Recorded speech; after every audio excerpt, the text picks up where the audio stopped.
আসসালামু আলাইকুম। আজ 23 এপ্রিল 2026 খ্রিস্টাব্দ, 10 বৈশাখ 1433 বঙ্গাব্দ, 5 জিলকদ 1447 হিজরি, বৃহস্পতিবার। সংবাদ পাঠ করছি মনির হোসেন কামাল। প্রথমেই শুনবেন সংবাদ শিরোনাম। বাসের ভাড়া প্রতি কিলোমিটারে বেড়েছে 11 পয়সা। ভারত থেকে এসেছে 7,000 টন ডিজেল। মনিরা শারমিনের মনোনয়নপত্র বাতিল। বরগুনায় নতুন করে হামে আক্রান্ত 5। তালতলিতে জেলেদের চাল আত্মসাৎ। আমতলিতে গৃহবধূর ঝুলন্ত মরদেহ উদ্ধার। মাইকিংয়ে রেকর্ড করা হয় লোকবেতারে। শুনলেন সংবাদ শিরোনাম, এবার বিস্তারিত। জ্বালানি তেলের দাম বাড়ার পরিপ্রেক্ষিতে বাসের ভাড়া প্রতি কিলোমিটারে 11 পয়সা বাড়ানোর সিদ্ধান্ত নিয়েছে সরকার। সচিবালয়ে পরিবহন ভাড়া বাড়ানোর বিষয়ে শ্রমিক মালিকদের সঙ্গে বৈঠক শেষে একথা জানান সড়ক পরিবহন ও সেতুমন্ত্রী শেখ রবিউল আলম। তিনি বলেন, ঢাকা ও চট্টগ্রামের মধ্যে দূরপাল্লার গাড়িতে প্রতি কিলোমিটারে ভাড়া 11 পয়সা বাড়ানোর সিদ্ধান্ত নেওয়া হয়েছে। এছাড়া আন্তজেলার প্রতি কিলোমিটারও বাড়ানো হবে 11 পয়সা। নতুন এ ভাড়া আজ থেকেই কার্যকর হবে বলে জানিয়েছেন সড়কমন্ত্রী। সিএনজি চালিত বাসের ক্ষেত্রে এই সিদ্ধান্ত কার্যকর হবে না। ডিজেল চালিত বাসের ক্ষেত্রে এই সিদ্ধান্ত কার্যকর হবে। জ্বালানি তেলের দাম কমে গেলে বাস ভাড়া আবার কমবে। তবে রেল ও নৌ পরিবহনের ভাড়া বাড়ানোর বিষয়ে এখনও সিদ্ধান্ত নেওয়া হয়নি। বর্তমানে দেশের দূরপাল্লার রুটের জন্য সরকার নির্ধারিত রয়েছে বাস ভাড়া প্রতি কিলোমিটার 2 টাকা 12 পয়সা। ঢাকা ও চট্টগ্রাম মহানগরীতে বাসের বর্তমান ভাড়া কিলোমিটার প্রতি 2 টাকা 42 পয়সা। শনিবার রাতে ভোক্তা পর্যায়ে সব ধরনের জ্বালানি তেলের দাম লিটারে 15 থেকে 20 টাকা পর্যন্ত বাড়ানো হয়। নতুন এই দাম রোববার থেকে কার্যকর হয়েছে। বিদ্যুৎ, জ্বালানি ও খনিজ সম্পদ বিভাগের নির্ধারিত নতুন দরে প্রতি লিটার ডিজেল 115 টাকায় বিক্রি হচ্ছে। অকটেন 140, পেট্রোল 135 এবং কেরোসিন 130 টাকায় বিক্রি হচ্ছে।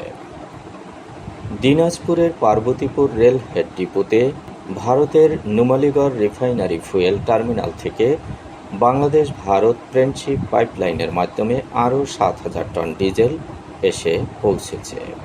আজ সকাল 8:30টায় এসব ডিজেল পৌঁছায়। মেঘনা পেট্রোলিয়াম লিমিটেডের ব্যবস্থাপক কাজী রবিউল আলম জানান, চুক্তি অনুযায়ী নিয়মিত আমদানির অংশ হিসেবে 20 এপ্রিল থেকে ভারতের শিলিগুড়ি নুমালীগড় টার্মিনাল থেকে আজ সকাল 8:30টা পর্যন্ত এ ডিপোতে জ্বালানি তেলগুলো এসে পৌঁছায়। চলতি এপ্রিল মাসে 44,000 টন ডিজেল পাইপলাইনে আনার লক্ষ্যমাত্রা নির্ধারণ করা আছে। এর আগে গত মার্চ মাসে 3 দফায় 22,000 টন ডিজেল এসেছে। ত্রয়োদশ জাতীয় সংসদ নির্বাচনে জামাত জোটের প্রার্থী ও এনসিপির নেত্রী মনিরা শারমিনের মনোনয়নপত্র বাতিল করা হয়েছে।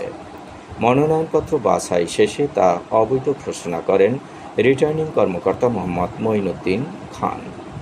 মনিরা শারমিন 2023 সালের 11 নভেম্বর কৃষি ব্যাংকে যোগদান করে রাজনীতিতে নাম লেখান এবং 2025 সালের ডিসেম্বরে পদত্যাগ করেন। আইন অনুযায়ী কোনো ব্যক্তি সরকারি চাকরি থেকে পদত্যাগ বা অবসরের 3 বছর অতিবাহিত না হলে নির্বাচনের অযোগ্য বলে বিবেচিত হন। এ কারণেই তার মনোনয়নপত্র অবৈধ ঘোষণা করা হয়। এর আগে বুধবার জামাত জোটের 13 প্রার্থীর মধ্যে 12 প্রার্থীর মনোনয়নপত্র বৈধ ঘোষণা করেন রিটার্নিং কর্মকর্তা। আর মনিরা শারমিনকে চাকরি সংক্রান্ত পূর্ণাঙ্গ তথ্য বৃহস্পতিবার দুপুর 12টার মধ্যে সরবরাহ করার নির্দেশ দিয়ে তার মনোনয়নপত্র বাছাই কার্যক্রম স্থগিত রাখা হয়। এদিকে জোটের আরেক প্রার্থী এনসিপির নেত্রী নুসরাত তাবাসসুম নির্ধারিত সময়ের 19 মিনিট বিলম্বে মনোনয়নপত্র দাখিল করায় তা গ্রহণ করেনি রিটার্নিং কর্মকর্তা। এ অবস্থায় জামাত জাতীয় সংসদের একটি নারী আসন কম পেতে পারে, অর্থাৎ তাদের জন্য বণ্টিত 13টি আসন থেকে কমে 12টিতে দাঁড়াতে পারে। কারণ ওই আসনটি উন্মুক্ত হিসেবে নতুন তফসিলে ভোট হবে। সংসদে ভোট বেশি থাকায় আসনটি নিজেদের দখলে নিতে পারে বিএনপি জোট। 2 দিনের বাছাইয়ে বিএনপি জোটের 36, জামাত জোটের 12 এবং স্বতন্ত্র মোর্চার 1 জনের মনোনয়নপত্র সহ 49 জনের মনোনয়নপত্র বৈধ হয়েছে। বরগুনায় গত 24 ঘণ্টায় নতুন করে হামে আক্রান্ত হয়েছে 5 জন। চলতি বছরে হামে আক্রান্ত রোগীর সংখ্যা 309 জন। নিশ্চিত হাম রোগী শনাক্ত হয়েছে 38 জন। এখন পর্যন্ত মারা গেছে 6 জন। সুস্থ হয়ে বাড়ি ফিরেছে 255 জন। গত 24 ঘণ্টায় বরগুনায় নতুন করে আর কেউ ডেঙ্গুতে আক্রান্ত হয়নি। চলতি বছরে এখন পর্যন্ত ডেঙ্গু আক্রান্ত রোগীর সংখ্যা 75। হাসপাতালে ভর্তি আছেন 4 জন। গত 24 ঘণ্টায় ডায়রিয়ায় আক্রান্ত হয়েছে 69 জন। চলতি বছরে ডায়রিয়ায় আক্রান্ত রোগীর সংখ্যা 3424 জন। সুস্থ হয়ে বাড়ি ফিরেছে 3185 জন।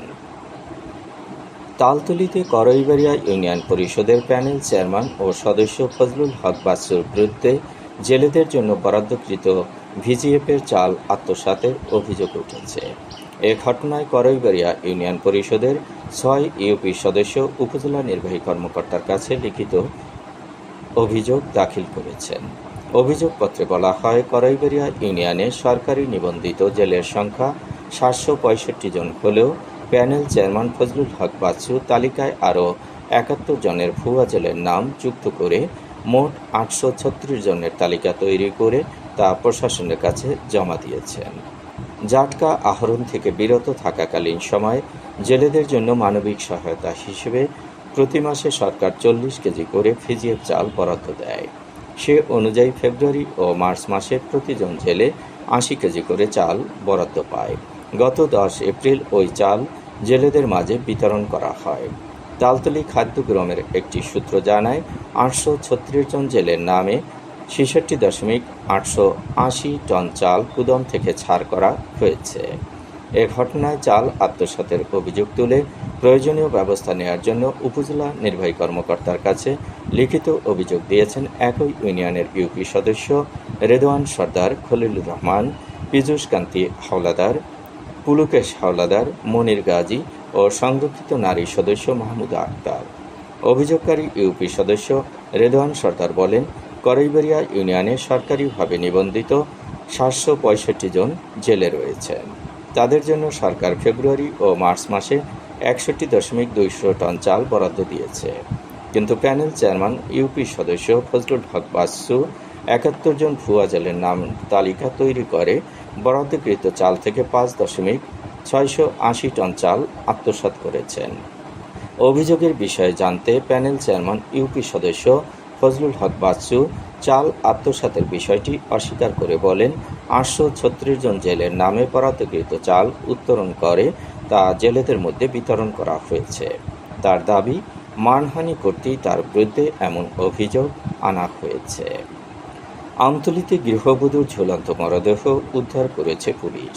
গতকাল সন্ধ্যায় বকুলনেচা মহিলা কলেজ সংলগ্ন বাসা থেকে শারমিন আক্তার রুবা নামে ওই নারীর গলায় ফাঁস লাগানো মরদেহ উদ্ধার করা হয়। মাইকিংয়ে রেকর্ড করা হয় লোকবেতারে। সুমধুর ও সুস্পষ্ট কণ্ঠে মাইকিংয়ের জন্য লোকবেতারের বিকল্প নেই। লোকবেতারের সাউন্ডপ্রুফ স্টুডিওতে করা হচ্ছে গান ও নাটকের রেকর্ড। সেই সাথে লোকবেতারে নামমাত্র টাকায় প্রচার করা হচ্ছে বিজ্ঞাপন। 15 সেকেন্ডের বিজ্ঞাপন প্রচারিত হচ্ছে মাত্র 500 টাকায়।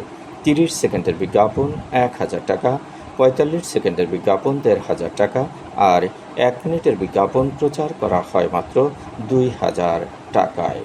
নির্ধারিত টাকার বিনিময়ে প্রতিদিন কমপক্ষে 5 বার করে পুরো 1 মাস বিজ্ঞাপন প্রচার করা হবে। মাইকিং ও বিজ্ঞাপনের জন্য যোগাযোগ করবেন 0-1-77-55-66-445 নম্বরে। এবারেই শুনবেন আবহাওয়ার খবর।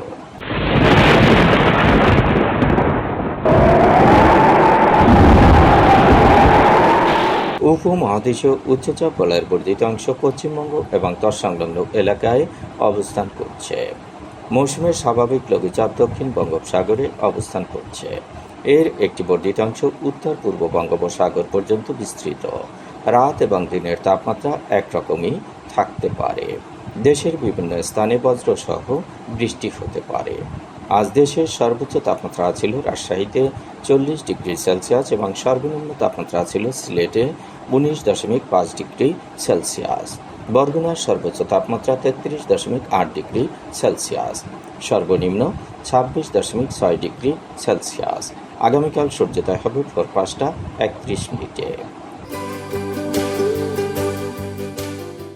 সংবাদ শেষ করার আগে শিরোনামগুলো আবার পড়ছি।